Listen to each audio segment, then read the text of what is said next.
Hello everyone, I am Dr. Shruti Pandey. I am working as an assistant professor at Kite Group of Institutions, and today we will be dealing with one more important topic of control system, that is state space analysis.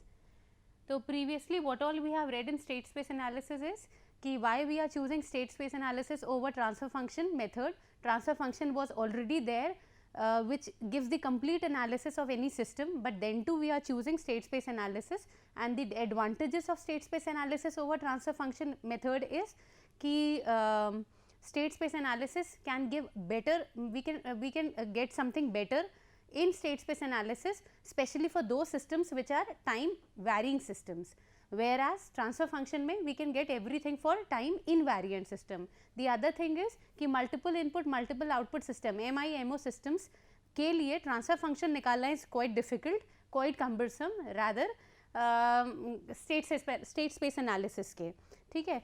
तो अभी इसके अलावा we have read everything about कि how with the help of differential equation we can get state model. If state model is given, then how we can get the differential equation. If state model is given, then how we can get the transfer function part. ठीक है, तो these were the things which we have already discussed, and in today's lecture we will discuss about controllability and observability. ठीक है, तो a system is said to be state controllable. पहले तो ये जान ले कि controllability पहले थोड़ा brief कर भी चुके हैं, लेकिन कंट्रोलेबल क्या है, मतलब व्हाट इज, इतने सारे कंट्रोल सिस्टम में अभी तक जो भी कुछ पढ़ा उसके बेसिस पे व्हाट एग्जैक्टली कंट्रोलेबिलिटी इज कि कोई भी सिस्टम है, उस सिस्टम में कोई पैरामीटर लगातार वैरी हो रहा है, तो वो हमारे अकॉर्डिंग वैरी हो पा रहा है कि नहीं. कोई सिस्टम है जिसके अंदर टाइम, स्पीड, प्रेशर, वॉल्यूम अलग अलग पैरामीटर्स हैं, हम उसके स्पीड को अपने अकॉर्डिंग कंट्रोल कर पा रहे हैं कि नहीं, और किस तरीके से कोई ऐसा इनपुट है हमारे हाथ में जिस इनपुट के मदद से we can control that input. ठीक है, we can control that particular parameter, rather it be pressure, time, speed, anything. ठीक है, तो such systems are known as controllable system. ठीक है, तो this is a formal definition for the controllability. A system is said to be completely state controllable if it is possible to transfer the system state from an initial state value xt0, ठीक है, यह initial state value, to any other desired state xtd. td है कोई ऐसा particular time instant, कोई भी time instant in specified finite time by a control vector ut. यानी ut यानी है input, ठीक है, input vector या फिर control vector जिसको जो भी कह रहे हैं, ठीक है, इनपुट या फिर कंट्रोल वेक्टर, इसकी मदद से if we can control any state of the system at any point of time और एनी पैरामीटर और any variable, then such systems are known as controllable systems. ठीक है, तो कंट्रोलेबिलिटी में जो एक इंपॉर्टेंट चीज ध्यान रखने वाली है वो क्या है कि controllability it deals with input. ठीक है, कि इनपुट को कंट्रोल करके, इनपुट की मदद से या इनपुट को कंट्रोल करके हम कंट्रोलेबिलिटी को चेक कर सकते हैं. And the other part is observability. Observability में क्या है, कोई एक सिस्टम है, ठीक है, ये बात पहले कर चुके हैं, एक कोई सिस्टम है, उसके अंदर ये है इनपुट वाला part and this is output वाला पार्ट. ठीक है, कोई 10 वेरिएबल्स हैं उसके अंदर. ठीक है, इसके अंदर कोई 10 वेरिएबल्स हैं जिनमें से 9 वेरिएबल्स का स्टेट हमें पता है. ठीक है, we very well know about these 9 variables. लेकिन जो एक वेरिएबल है इस वेरिएबल का कोई प्रेजेंट स्टेट या कैरेक्टरिस्टिक्स नहीं पता है. तो अगर इस आउटपुट की मदद से, जो y आउटपुट है, इस आउटपुट की मदद से if we can get some knowledge of this one variable जिसकी नॉलेज हमें पहले से नहीं थी, then such systems are known as observable system. ठीक है, तो जैसे controllability it deals with the input part, वैसे ही observability it deals with the output part. ठीक है, इसलिए ये आउटपुट से डील करती है. ठीक है, तो this is the basic difference between controllability and observability.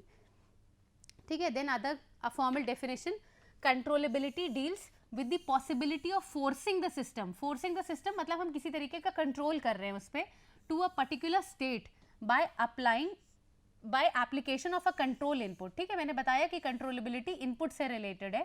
If a state is uncontrollable then no input will be able to control that state. ठीक है, अगर हम स्टेट को कंट्रोल नहीं कर पा रहे, किसकी मदद से, इनपुट की मदद से अगर हम नहीं कर पा रहे हैं, तो दो systems are known as uncontrollable system. On the other hand, whether or not the initial states can be observed from the output is determined using observability property. ठीक है, तो आउटपुट की मदद से अगर हम कोई सिस्टम को निकाल पा रहे हैं, देन दो systems are known as observable system. Thus, if the state is not observable, then the controller will not be able to determine its behavior from the system output. ठीक है, system output, क्योंकि observability output की मदद से या output से deal करती है, and hence not be able to use that state to stabilize the system. ठीक है, तो this is all about controllability and observability. अब कंट्रोलेबिलिटी और ऑब्जर्वेबिलिटी किसी सिस्टम की टेस्ट करने के लिए जो हम टेस्टिंग मेथड यूज़ करते हैं, that is Kalman's test method. Kalman's test method से क्या है, कैलमन्स टेस्ट मेथड के अंदर हम एक मैट्रिक्स निकालते हैं, which matrix, the matrix is A B A square B. ठीक है, इस तरीके की मैट्रिक्स एंड सो ऑन. कहाँ तक, ए की पावर n-1 बी तक. ठीक है, ये ए बी कौन से वाले पैरामीटर्स हैं, x is equals to x dash is equals to A x plus B u, y is equals to C x plus D u. ठीक है, ये है स्टेट मॉडल. ठीक है, ये स्टेट इक्वेशंस हैं. इन स्टेट इक्वेशंस में ये a और b इन दोनों पैरामीटर की मदद से हम ये QC वाला मैट्रिक्स फॉर्म करते हैं. ठीक है, इस मैट्रिक्स को फॉर्म करने के बाद ये देखते हैं कि ये जो QC है इसकी रैंक, अगर rank of QC is equal to rank of A matrix. ठीक है, तो ये कौन सा सिस्टम होता है, तब ये सिस्टम होता है कंट्रोलेबल सिस्टम. ठीक है, तब इस सिस्टम को हम कहते हैं कंट्रोलेबल सिस्टम. या फिर जो डिटर्मिनेंट ऑफ QC है अगर ये नॉट इक्वल टू 0 है तो भी ये कौन सा सिस्टम होता है, इन दोनों में से किसी भी तरीके से देख सकते हैं, कंट्रोलेबल सिस्टम.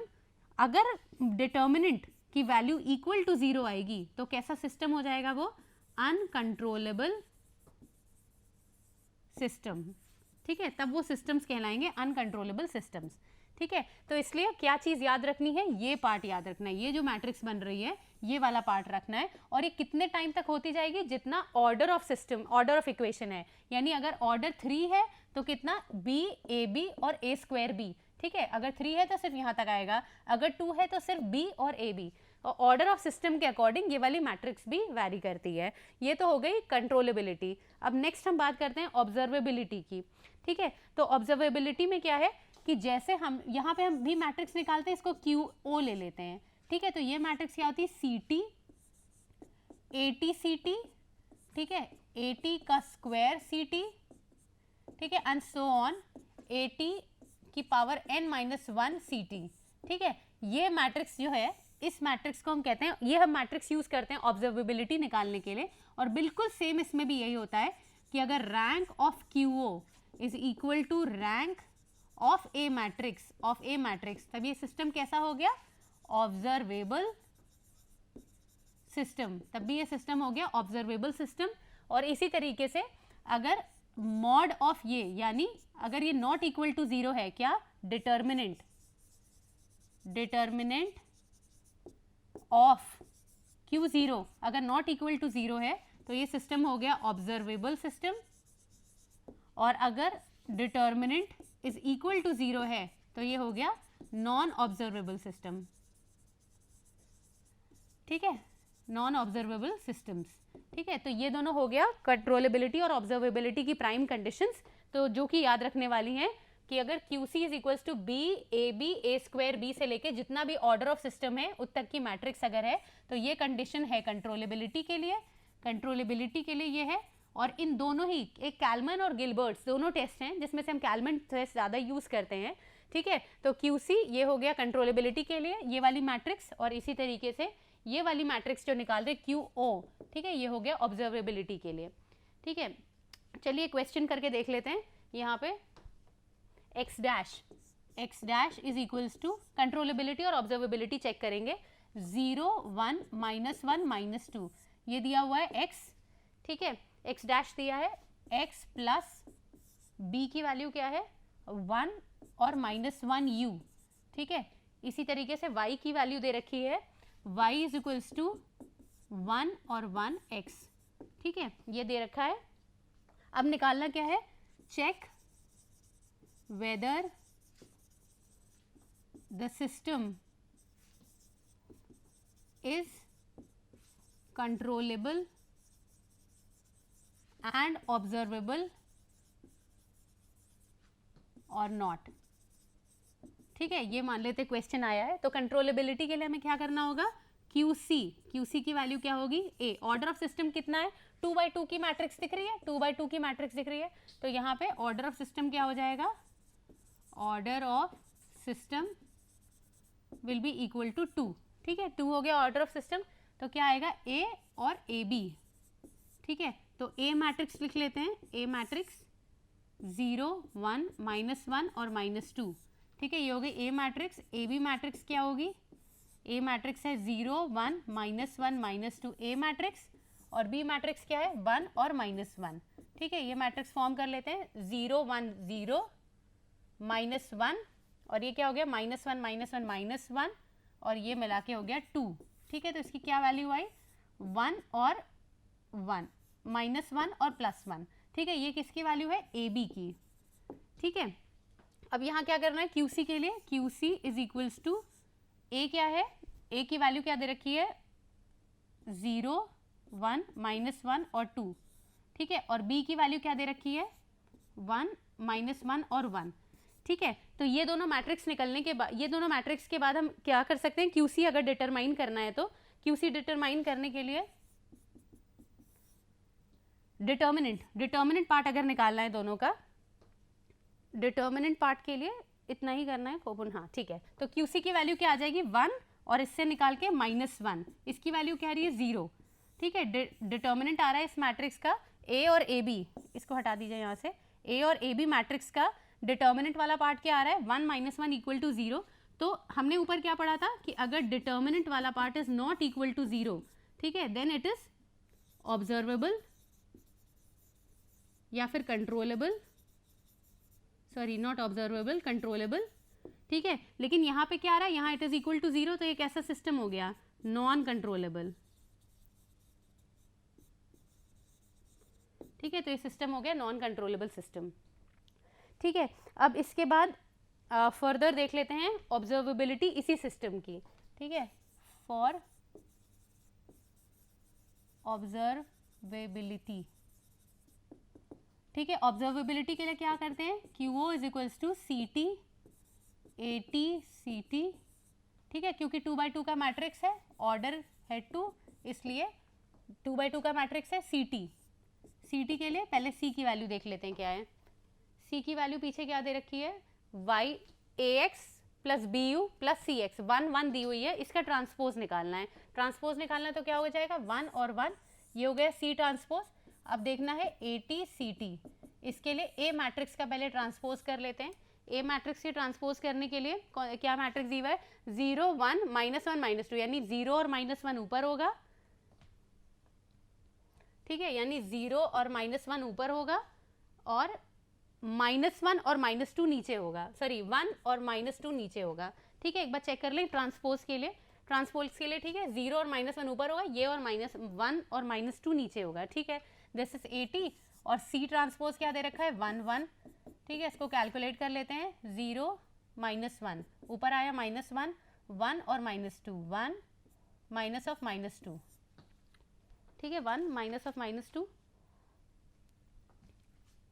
सॉरी 1 और -2, तो ये वैल्यू क्या आ गई -1 -1, ठीक है, तो AT-CT आ गया ये। अब QO देख लेते हैं, QO इज इक्वल्स टू 1 1 और ये क्या आ गया -1 और -1, ठीक है, इसका डिटर्मिनेंट निकाल लें, ठीक है, इसका डिटर्मिनेंट क्या आ जाएगा -1 माइनस ऑफ -1 + 1 इक्वल टू 0, यानी अगर ऑब्जर्वेबिलिटी होनी थी तो क्या होना चाहिए था, should not be equal to 0, इससे होता है सिस्टम ऑब्जर्वेबल, ठीक है, लेकिन यहाँ क्या आ रहा है, यहाँ आ रहा है इट इज इक्वल टू 0, तो यानी ये कैसा सिस्टम हो गया, इट इज नॉट ऑब्जर्वेबल, ठीक है, तो इस तरीके से कैलमन टेस्ट की मदद से हम ऑब्जर्वेबिलिटी और डिफरेंशियबिलिटी कंट्रोलेबिलिटी डिटरमाइन कर सकते हैं। नेक्स्ट है कुछ और न्यूमेरिकल्स हैं जो लास्ट ईयर गेट क्वेश्चंस हैं, ठीक है, लास्ट ईयर गेट क्वेश्चंस, ठीक है, जिसमें से पहला क्वेश्चन चेक करते हैं, YS/US, ये क्वेश्चन पहले डिफरेंशियल इक्वेशन, ठीक है, जैसा हम कर भी चुके हैं पहले, क्वेश्चन में क्या करना क्या है, इसके अंदर डिफरेंशियल इक्वेशन दे रखी होगी, ठीक है, differential equation will be given, ठीक है, डिफरेंशियल इक्वेशन दे रखी है, निकालना क्या है, स्टेट मॉडल, ठीक है, स्टेट मॉडल टू फाइंड, ठीक है, स्टेट मॉडल निकालना है। डिफरेंशियल इक्वेशन लिख लेते हैं, dx cube by dt cube plus 3d square x by dt square plus 4dx by dt plus 4x is equal to u1t plus 3u2t plus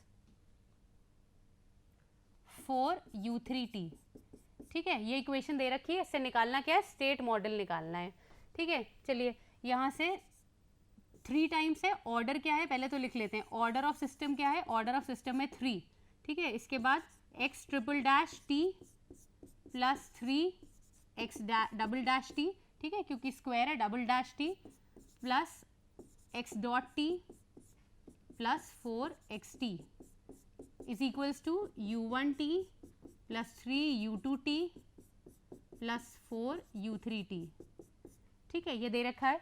अब differential equation को solve करने के लिए क्या है, अगर ऑर्डर 3 है, अगर ऑर्डर 3 है तो स्टेट वेरिएबल्स कितने होने चाहिए, state variables will be equal to 3, ठीक है। तो स्टेट वेरिएबल शुरू करते हैं, xt, सबसे पहला ये xt, इसकी वैल्यू क्या होगी, x1t या x1 sorry x1, x dash t क्या होगा, x1 डैश, या फिर इसको लिख सकते हैं x2, ठीक है, xt है अगर x1 तो x डैश t की वैल्यू क्या होगी, x1 डैश होगी और which is equal to x2, ठीक है। फिर x डबल डैश t की वैल्यू क्या होगी, ये जो x डबल डैश t है ये हो जाएगा x2 डैश यानी x3, ठीक है। कितने वेरिएबल्स ले सकते थे, जितना ऑर्डर ऑफ सिस्टम है, ऑर्डर ऑफ सिस्टम 3 है तो वेरिएबल्स भी कितने होंगे, 3 वेरिएबल्स होंगे, ठीक है।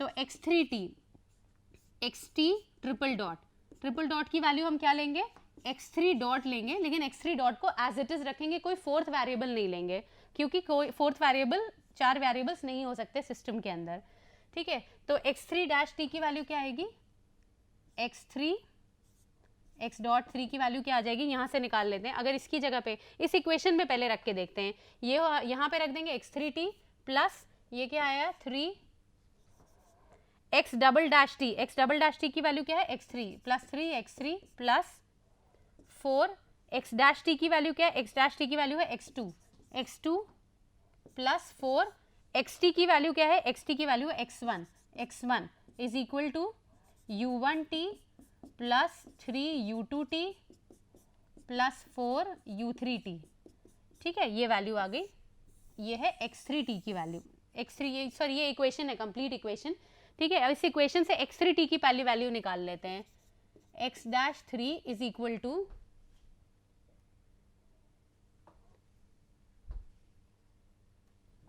u1t plus 3u2t plus 4u3t minus कौन कौन से कंपोनेंट है, 3x3 4x2 और 4x1 minus 3x3 minus 4x2 minus 4x1, ठीक है, ये इक्वेशन हो गए। ये इक्वेशन नंबर 3 कर लेते हैं, क्योंकि फर्स्ट और सेकंड हमारे पास पहले से ही अवेलेबल है। फर्स्ट और सेकंड क्या होगा, यहाँ से निकाल लेंगे first equation, x1 dash is equals to x2 और x2 dash is equals to x3, ठीक है। तो x1 dash is equals to x2 और x2 dash is equals to x3, ये हो गई इक्वेशन नंबर 1, ये हो गई इक्वेशन नंबर 2। अब स्टेट स्पेस इक्वेशन निकालनी है तो क्या होगा, x1 डैश x2 डैश और x3 dash it is equal to, ठीक है, देखिए क्या क्या पैरामीटर्स है, x dash is equals to ax, x हो गया x1 x2 और x3 प्लस bu, b और u वाला पार्ट यानी u1 u2 और u3, क्योंकि यहाँ 3 u दे रखे हैं, ठीक है। तो x1 डैश पे आते हैं, x1 डैश में 0, खाली x2 वाला कंपोनेंट है 1 और 0, x2 डैश में 0 0 1, x3 डैश क्या है, x3 डैश के अंदर क्या क्या वैल्यू दे रखी है, पहले देखते हैं। x1 का कंपोनेंट है -4, ये हो गया x1 का कंपोनेंट, x2 का कंपोनेंट भी है -4 और x3 का कंपोनेंट है -3, ये हो गई A मैट्रिक्स। अब आते हैं U मैट्रिक्स पे। U मैट्रिक्स में x1 x2 में कुछ भी नहीं है, ठीक है, तो x1 के टर्म्स में 0 0 0, x2 के भी टर्म्स में 0 0 0 और x3 के टर्म्स में क्या होगा, x3 dash is equals to 1u1 है ना, 1u1 3u2 3u2 और 4u3 ठीक है। तो ये आ गई, क्या हुआ, ये आ गई complete matrix x dash is equals to ax plus bu, ठीक है, ये कंप्लीट मैट्रिक्स आ गई। अब y की इक्वेशन अगर चाहिए तो y की इक्वेशन इसमें कहाँ से निकल के आएगी, y इक्वेशन के लिए नहीं, ठीक है, तो x अभी हमें सिर्फ ये वाली मैट्रिक्स चाहिए, ठीक है, तो ये वाली मैट्रिक्स उस वाली इक्वेशन से निकल के आती है, ठीक है। तो इसी तरीके से अगर कोई भी डिफरेंशियल इक्वेशन दे रखी है, ये हमने एक क्वेश्चन देखा, कोई भी इक्वेशन अगर दे रखी है तो ये मैट्रिक्स निकालना, this is state space, state model, ठीक है, तो दिस इज स्टेट मॉडल, ठीक है। तो इस तरीके से अगर कोई भी डिफरेंशियल इक्वेशन दे रखी है, कोई भी डिफरेंशियल इक्वेशन दी है, तो डिफरेंशियल इक्वेशन को सबसे पहले डॉट फॉर्म में ले आइए, डॉट फॉर्म में लेने के बाद नंबर ऑफ वेरिएबल्स सिलेक्ट होंगे, है ना, variables to be selected, variables to select, ठीक है, और वेरिएबल्स कितने होंगे, वेरिएबल्स होंगे order of system, order of system, जो भी आपको डिफरेंशियल इक्वेशन में हाईएस्ट पावर दिख रही होगी, to the power 3 to the power 2 जो भी होगी, order of system will be equal to number of variables, ठीक है, नंबर ऑफ कौन से variables, number of state variables, ठीक है, तो नंबर ऑफ स्टेट वेरिएबल्स। और इस तरीके से कोई भी state model x dash is equals to ax plus bu form y is equals to cx plus du, ठीक है, इस तरीके से कोई भी स्टेट मॉडल इक्वेशंस निकाली जा सकती हैं। नेक्स्ट एक और क्वेश्चन कर लेते हैं, ठीक है, ये IIT बॉम्बे शायद गेट 2004 है, ठीक है, क्रॉस खुद से चेक कर लें। नेक्स्ट स्लाइड से करते हैं, देखिए ys upon u s is equals to, इसमें एक क्वेश्चन के अंदर कंप्लीट सब कुछ अभी तक जितना भी स्टेट स्पेस एनालिसिस में पढ़ा है सब कुछ कवर कर देंगे इस क्वेश्चन में। डिफरेंशियल इक्वेशन से स्टेट मॉडल कैसे निकालना है, और स्टेट मॉडल अगर दिया हुआ है तो कंट्रोलेबिलिटी और ऑब्जर्वेबिलिटी कैसे चेक करनी है, एक कंप्लीट क्वेश्चन में सब चीज़ सॉल्व कर लेंगे, ठीक है। ये क्या होगा, 2 upon S cube plus 6s square plus 11s plus 6, ठीक है, ये क्वेश्चन दिया हुआ है। इसमें क्या क्या निकालना है, सबसे पहले तो स्टेट स्पेस मॉडल, नंबर 1 जो निकालना है ये है कि to find state space model, ठीक है, स्टेट स्पेस मॉडल का क्या मतलब है, x dash is equals to ax plus bu और y is equals to cx plus du, ये फॉर्म निकालना है। ये फॉर्म निकालने का क्या मतलब है, A matrix, B matrix, C और D, ये चारों मैट्रिक्स निकालनी है। सेकेंड पार्ट क्या है, सेकेंड पार्ट करना है कंट्रोलेबिलिटी, ठीक है, और थर्ड पार्ट क्या करना है, ऑब्जर्वेबिलिटी, ठीक है। जनरली इसी तरीके के क्वेश्चंस आते हैं, यानी कोई भी अगर ट्रांसफर फंक्शन दिया हुआ है, किसी भी तरीके का ट्रांसफर फंक्शन, और कंट्रोलेबिलिटी और ऑब्जर्वेबिलिटी डायरेक्ट भी निकालने को आती है, तो क्या क्या चीज़ें चेक करनी है, रैंक ऑफ QC और QO, ये दोनों जो मैट्रिसेस हैं जिसका ये फॉर्मूला हमने पढ़ा है, AB से डैश डैश डैश, जितना भी ऑर्डर ऑफ सिस्टम हो, और ये CT ATCT से डैश डैश डैश, जो भी ऑर्डर ऑफ सिस्टम हो, कहाँ तक जाएगा, ऑर्डर ऑफ सिस्टम तक, ठीक है। या तो रैंक निकाल लें इन दोनों सिस्टम्स की, इन दोनों की, और QC की रैंक इक्वल होनी चाहिए A मैट्रिक्स की रैंक के, ठीक है। अगर ये आया तो इंडिविजुअली कंट्रोलेबल और ऑब्जर्वेबल दोनों में इंडिविजुअली तभी या कंट्रोलेबल या ऑब्जर्वेबल सिस्टम होंगे, या फिर दूसरा क्या पार्ट है कि डिटर्मिनेंट ऑफ QC और डिटर्मिनेंट ऑफ Q ऑब्जर्वेबल निकालना है। अगर ये दोनों इंडिविजुअली नॉट इक्वल टू 0 आते हैं तो भी सिस्टम कंट्रोलेबल या फिर ऑब्जर्वेबल है, ठीक है। तो ये पैरामीटर अभी तक कंप्लीट यही देखा है हमने, इन्हीं को अप्लाई करेंगे इस क्वेश्चन में।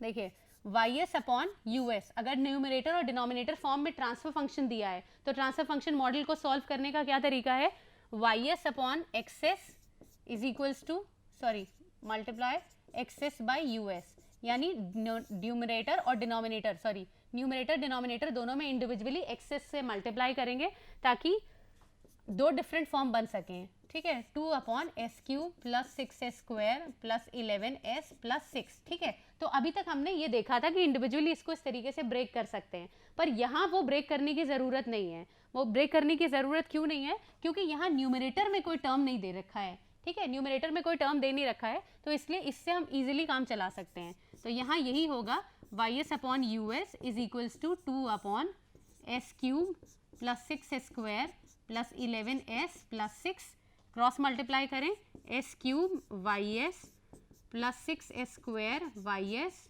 Plus 11s ys plus 6 ys is equals to 2us, ठीक है, ये दे रखा है। इसके बाद नेक्स्ट प्रोसेस में क्या करते हैं कि अगर क्यूब वाला फॉर्म है, नेक्स्ट प्रोसेस क्या देखा, पिछले वाली स्लाइड में लिखा है कि हमें क्या करना है, डॉट फॉर्मेशन में ले आएंगे, जितना भी डिफरेंशियल पार्ट है उतने डॉट्स, ठीक है, जैसे डिफरेंशियल मैथमेटिक्स में पढ़ते हैं आप लोग, ys triple dot plus 6ys double dot plus 11ys single dot plus 6ys is equals to 2us, ठीक है। नेक्स्ट वाली इक्वेशन में अगर y triple s dot plus 6y double dot s plus 11ys single dot plus 6ys is equals to 2us, ठीक है, 2us दिया है। तो फर्दर आगे वैसे ही सॉल्व करेंगे जैसे पिछले उसमें सॉल्व किया था। स्टार्ट कर दे रही हूँ मैं यहाँ पे पार्ट, बाकी आप लोग खुद से सॉल्व करिए। ys is equals to x1, ठीक है, तो y डॉट s की वैल्यू क्या हो जाएगी, x2। कितने नंबर ऑफ स्टेट वेरिएबल्स लेने हैं, नंबर ऑफ स्टेट वेरिएबल्स होंगे 3, क्योंकि ऑर्डर ऑफ सिस्टम क्या है 3, ठीक है। तो पहला स्टेट वेरिएबल होगा x1, दूसरा हो गया x2, इसको हम ये भी लिख सकते हैं x1 डैश, लेकिन ये दूसरा स्टेट वेरिएबल है, ये पहला है, ये दूसरा है। तीसरा स्टेट वेरिएबल क्या होगा, y double dash is equals to x3, x3 को हम x2 डैश भी लिख सकते हैं, ठीक है, ये x2, तो ये तीसरा स्टेट वेरिएबल हो गया। 3 स्टेट वेरिएबल्स कवर्ड, ठीक है। अब चौथा y ट्रिपल डैश s की वैल्यू क्या होगी, y ट्रिपल डैश s की वैल्यू, क्योंकि 3 स्टेट वेरिएबल्स ऑलरेडी हो चुके हैं तो इसको हम क्या लिख सकते हैं, x3 डैश, लेकिन x4 नहीं लेंगे, ठीक है, क्योंकि x1 x2 x3 ये 3 वेरिएबल्स ऑलरेडी कवर्ड हैं, इसलिए हम x4 नहीं लेंगे, ठीक है। अब इसको यहाँ पे लिख लेते हैं, y3 डैश की जगह पे ये सभी कंपोनेंट्स को ऊपर वाली इक्वेशन में डालें, तो x3 dash x3 is equals to 6 plus 6 x2 dash नहीं sorry x3 dash plus 6 x3 plus next वाला टर्म क्या है 11 ys की वैल्यू क्या है x2, 11 x2 प्लस 6 ys क्या है x1 is equals to 2us, ठीक है। अब यहाँ से x3 डैश की वैल्यू निकाल लेंगे। बनाना क्या है, स्टेट स्पेस फॉर्म बनाना है। स्टेट स्पेस फॉर्म के अंदर x1 x2 x3 3 वेरिएबल्स हैं, 3 वेरिएबल मतलब x मैट्रिक्स के अंदर x1 डैश x2 डैश और x3 डैश, ये 3 चीज़ें चाहिए, ठीक है। x1 डैश यहाँ से दिख रहा है, x1 डैश की वैल्यू x2 है, x2 डैश की वैल्यू यहाँ x3 दिख रही है, बचा क्या, x3 डैश बचा, तो x3 डैश की वैल्यू यहाँ से निकाल सकते हैं। x3 dash is equals to 2us minus 6x3 minus 11x2 minus 6x1, ठीक है। तीनों इक्वेशंस मिल गई, ये हुई इक्वेशन नंबर 3, इक्वेशन नंबर 1 ये हो गई, इक्वेशन नंबर 2 ये हो गई, ठीक है। अब ये मैट्रिक्स फॉर्म कर लेते हैं, x1 x2 और x3, ठीक है। x1 डैश में कौन कौन से टर्म्स हैं, x1 डैश में एक टर्म है x2 का बस, तो this will be 0 1 and 0। x2 dash में देख लेते हैं, x2 डैश में एक टर्म है x3 का बस, तो दिस इज 0 0 एंड 1। x3 की इक्वेशन में देखते हैं, x3 डैश में x1 का कंपोनेंट है -6, ये हो गया -6, x2 का कंपोनेंट है -11, ये हो गया -11, और x3 का कंपोनेंट है -6, ये हो गया -6। तो ये आ गई कंप्लीट A मैट्रिक्स, ठीक है। A मैट्रिक्स के बाद फिर दूसरा कंपोनेंट क्या है, y ax plus bu, B matrix बची हुई है, ठीक है। तो B और U, B की वैल्यू क्या होगी, B की वैल्यू देखते हैं, B की वैल्यू किस वाली इक्वेशन से निकलेगी, तीनों में देखेंगे। x1 वाले टर्म में कोई u कंपोनेंट नहीं है, x2 डैश में कोई u कंपोनेंट नहीं है, यानी इन दोनों में कोई u कंपोनेंट नहीं है। x3 में चेक कर लेते हैं, x3 में u कंपोनेंट है 2, तो दिस विल बी 0 0 एंड 2, तो ये आ गई बी मैट्रिक्स, ठीक है। इसी तरीके से इसके बाद डिटर्मिनेंट या फिर रैंक, दोनों में से कुछ भी निकाल के कंट्रोलेबिलिटी और ऑब्जर्वेबिलिटी भी चेक कर सकते हैं। तो दीज आर द क्वेश्चंस या these are a sort of questions जो या तो गेट आपके एंड सेमेस्टर एग्जाम्स में बनते हैं। कंट्रोलेबिलिटी, ऑब्जर्वेबिलिटी, ट्रांसफर फंक्शन निकालना स्टेट स्पेस मॉडल से, डिफरेंशियल इक्वेशन से स्टेट स्पेस मॉडल निकालना, या vice versa state space model दिया है और C S I minus A inverse B जो पीछे डिराइव किया है उस मॉडल से ट्रांसफर फंक्शन को वापस फाइंड आउट करना, या सॉरी ट्रांसफर फंक्शन दिया और उससे स्टेट स्पेस मॉडल निकालना। तो ये वाइस वर्सा कंडीशंस, इतने तरीके के क्वेश्चंस फॉर्म हो सकते हैं कंट्रोलेबिलिटी और ऑब्जर्वेबिलिटी में, ठीक है। तो that's all for today's class. Thank you everyone.